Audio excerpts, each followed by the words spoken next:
बिस्मिल्लाहिर्रहमानिर्रहीम, अस्सलाम वालेकुम।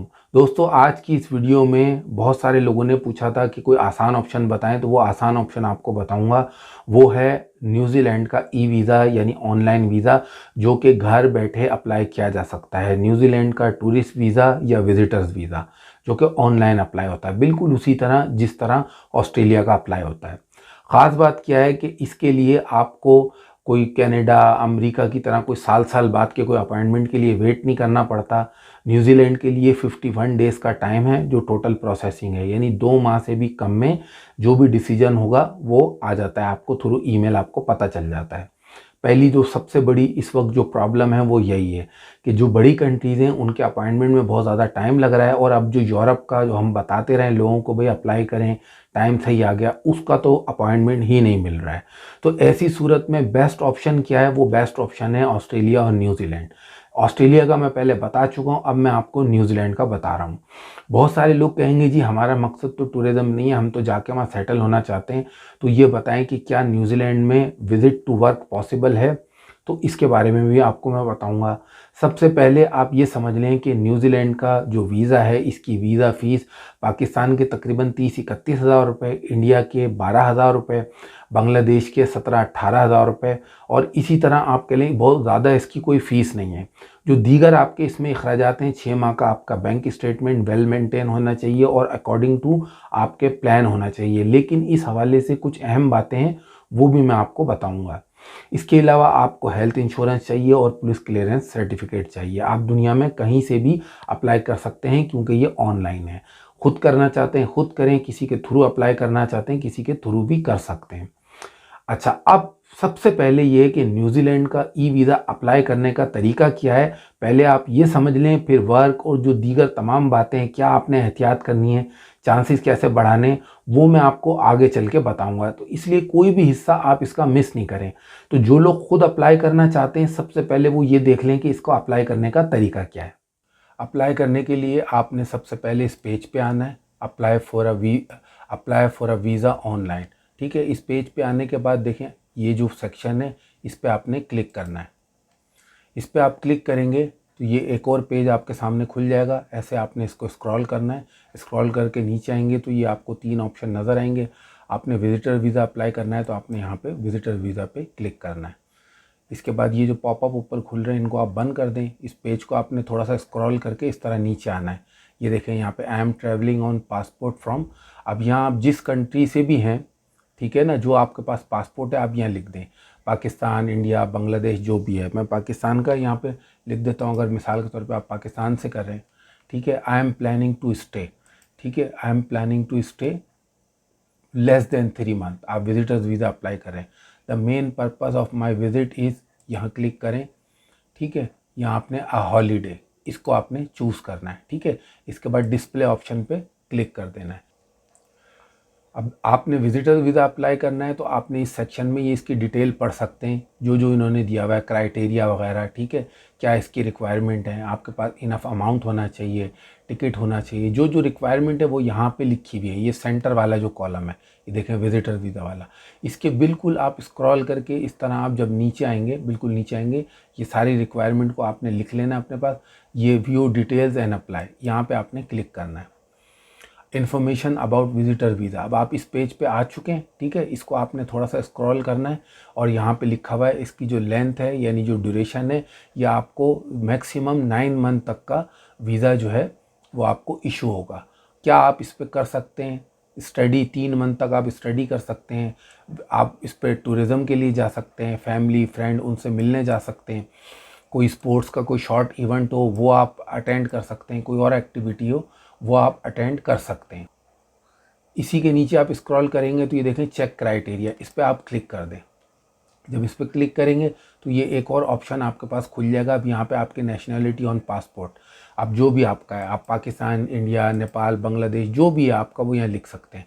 मैं मिसाल के तौर पे यहाँ लिखता हूँ पाकिस्तान का। ठीक है, लोकेशन व्हेन यू अप्लाई, हो सकता है आप दुबई में हो, आप पाकिस्तान या इंडिया से हैं, बांग्लादेश से, लेकिन आप दुबई में हो, सऊदी अरब में हो, तुर्की में हो, अमेरिका में हो, कहीं पे भी आप हैं, तो जहाँ पे आप हैं वहाँ आप लोकेशन लिख दें। अगर पाकिस्तान वाला बंदा पाकिस्तान से ही करेगा तो वो यहाँ पे पाकिस्तान लिख सकता है, इंडिया वाला इंडिया से करेगा तो वो यहाँ इंडिया लिख सकता है। अब यहाँ पे आप व्यू पे क्लिक कर दें, ये जो पिंक आपको नज़र आ रहा है। अब ये जो क्राइटेरिया है आपके सामने आ जाएगा। आइडेंटिटी आपको पता है, वो आपका पासपोर्ट वगैरह वो आपके पास होने चाहिए, 2 आपके पास तस्वीरें होनी चाहिए, 2 फ़ोटोज़। ये देखिए, ये इन्होंने यहाँ पे लिखा हुआ है, तमाम डिटेल आप देख सकते हैं। हेल्थ में आप यहाँ क्लिक करेंगे, इन्होंने बता दिया हेल्थ इंश्योरेंस चाहिए होगी। पुलिस क्लियरेंस सर्टिफिकेट, ये कैरेक्टर वाला सेक्शन है, इसकी आप डिटेल यहाँ पे चेक करके देख सकते हैं, वो आपको चाहिए होगा। जेन्युइन इंटेंशन, ठीक है, वो आपने यहाँ पे उन्होंने एक्सप्लेन किया हुआ कि क्या चीज़ें जो डिसाइड करती हैं आपकी इंटेंशन को, कि आप विजिटर जेन्युइन हैं या नहीं है। अगर आपके साथ कोई बच्चे और आपकी फैमिली भी जा रही है, उनको आपने किस तरह इंक्लूड करना है वो यहाँ लिखा हुआ है। अब सबसे अहम चीज़ फंड और स्पॉन्सरशिप, उसका एविडेंस आपने किस तरह देना है, क्या क्या चीज़ आप दे सकते हैं, उसकी डिटेल यहाँ दी हुई है। मिनिमम आपके पास पर मंथ, अगर वहाँ आप 1 महीने के लिए जा रहे हैं तो मिनिमम आपके पास 1000 न्यूजीलैंड डॉलर होने चाहिए, ठीक है ना, ये मिनिमम है। तो आपके पास कम से कम, ये इन्होंने ऑफिशियल दिया हुआ है वहाँ पे कि एक आदमी अगर वहाँ रहेगा तो कम से कम 1000 न्यूजीलैंड डॉलर उसके पास होने चाहिए। पूरी डिटेल दी हुई है, क्या क्या चीज़ें आप लगा सकते हैं, बैंक स्टेटमेंट, पे स्लिप, ठीक है, एम्प्लॉयमेंट जो आपका एग्रीमेंट है, तमाम चीज़ें यहाँ पे दी हुई है उन्होंने। यहाँ से आप इसको देख के अपनी फ़ाइल तैयार कर सकते हैं, ठीक है। हेल्थ का आपको बता दिया। ऑनवर्ड अगर आपका कोई ट्रैवल है तो उसके बाद आपने लिख देना। आप चेक प्रोसेस एंड फीस, जब आप यहाँ क्लिक करेंगे तो ये देखें अप्लाई ऑनलाइन फॉर्म, ठीक है, आप ऑनलाइन करें। हाउ मैनी ट्रैवलर, ठीक है, 1 पर्सन, अगर एक बंदा कर रहा है तो फिर उसके बाद यहाँ व्यू पे क्लिक कर दें। व्यू पे आपने क्लिक कर दिया। अब इसका ये देखें प्रोसेस एंड कॉस्ट यहाँ पे लिखा हुआ आ गया।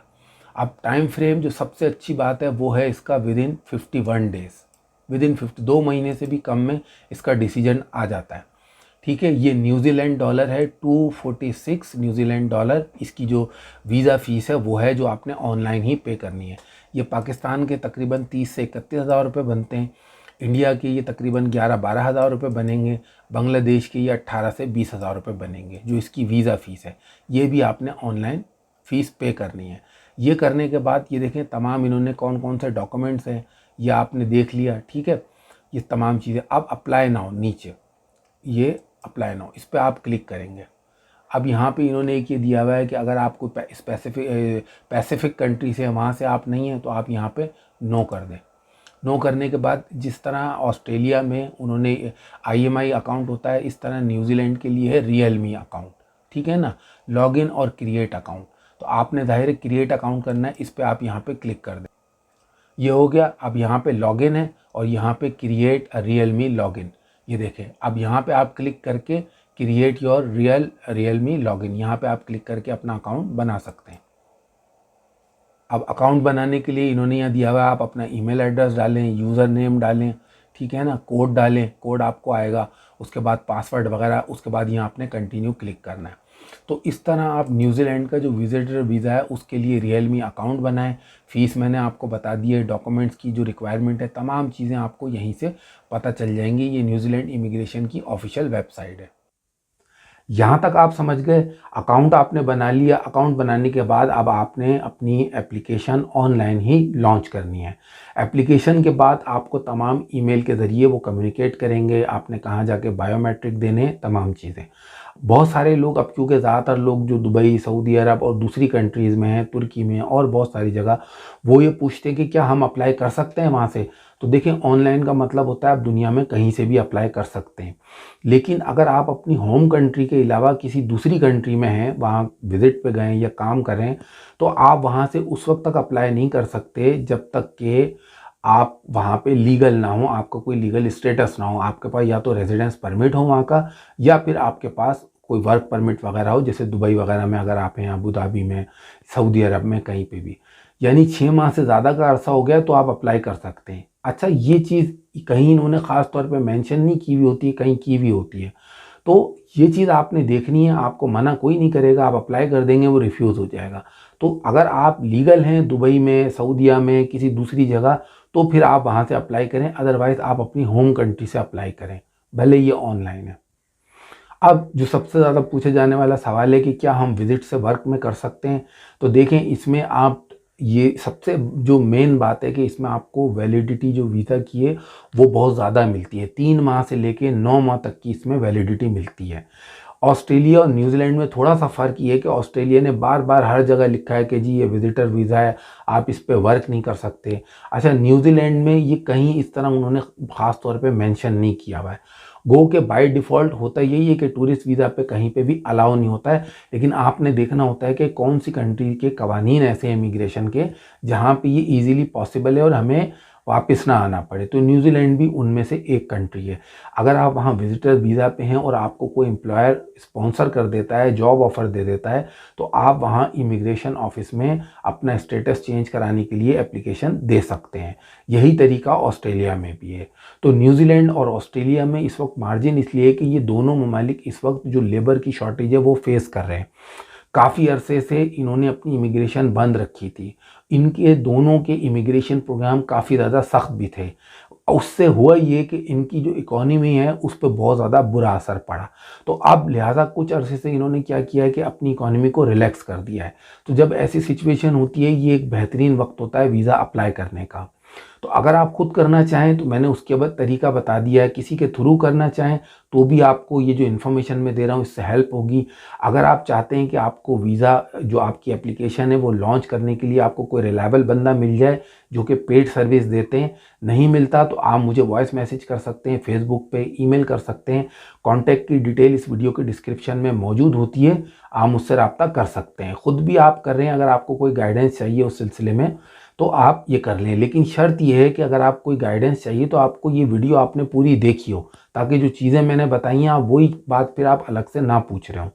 तो अगर आपको सर्विस चाहिए उस सूरत में भी, नहीं चाहिए उस सूरत में भी मैं हाजिर हूँ। आप मुझे वॉइस मैसेज कर सकते हैं फेसबुक पे, डिटेल आपको कॉन्टैक्ट की इस वीडियो के डिस्क्रिप्शन में मिल जाएगी। अब एक और चीज़ जो लोग पूछेंगे, जी हम बैंक अकाउंट कितना शो करें, तो देखें याद रखें आपका ट्रैवल प्लान के हिसाब से ही आप अपना जो अमाउंट है वो आप शो करते हैं। आपकी चाहे सेविंग है, चाहे आपने किसी से लेके उसमें डालें, आपने इतने पैसे शो करने होते हैं जिससे ये बात इस्टेब्लिश हो कि आप एक जेन्युइन टूरिस्ट हैं, आप वहाँ घूमने फिरने के लिए जा रहे हैं, टूरिज़्म के लिए जा रहे हैं और आप अपने तमाम अखराजात को कवर कर सकते हैं। एक और बात जो लोग पूछते हैं कि क्या हमारा तो जो पासपोर्ट है वो बिल्कुल ब्लैंक है, फ्रेश पासपोर्ट है, क्या हम अप्लाई कर सकते हैं? बिल्कुल आप कर सकते हैं। जो तरीका है वो तो यही है जो आपको कोई भी एक्सपर्ट है वो आपको बताएगा कि पहले आप अपनी ट्रैवल हिस्ट्री बनाएं। लेकिन ये कोई 100% नहीं होता है कि आपकी ट्रैवल हिस्ट्री होगी तो मिलेगा, लेकिन ट्रैवल हिस्ट्री सपोर्टिव होती है। तो ट्रैवल हिस्ट्री अगर नहीं भी है, आपका फ्रेश पासपोर्ट भी है, फिर भी आप अगर बाहर जाने में इंटरेस्टेड हैं, आपका प्रोफाइल अगर अच्छा है, आपकी इनकम अगर अच्छी है, तमाम डॉक्यूमेंट्स आपके पास जेन्युइन हैं, तो फिर आप ट्राई कर सकते हैं, बिल्कुल कर सकते हैं। ठीक है, तो तमाम डिटेल मैंने आपको न्यूजीलैंड के ई वीज़ा के हवाले से बता दी है। अगर ऑस्ट्रेलिया या न्यूजीलैंड का वीज़ा अप्लाई करना चाहते हैं आप करें। अगर आपको इस सिलसिले में कोई हेल्प चाहिए तो उसका भी मैंने आपको बता दिया कि किस तरह हम उससे रब्ता कर सकते हैं। उम्मीद करता हूँ ये वीडियो आपको पसंद आई होगी। अगर आप मेरे चैनल पिक्सट्यूब पे नए हैं तो आप मेरे चैनल को सब्सक्राइब कीजिए। अगर आपको ये वीडियो अच्छी लगी तो इस वीडियो को लाइक भी ज़रूर कीजिए। वीडियो देखने का शुक्रिया।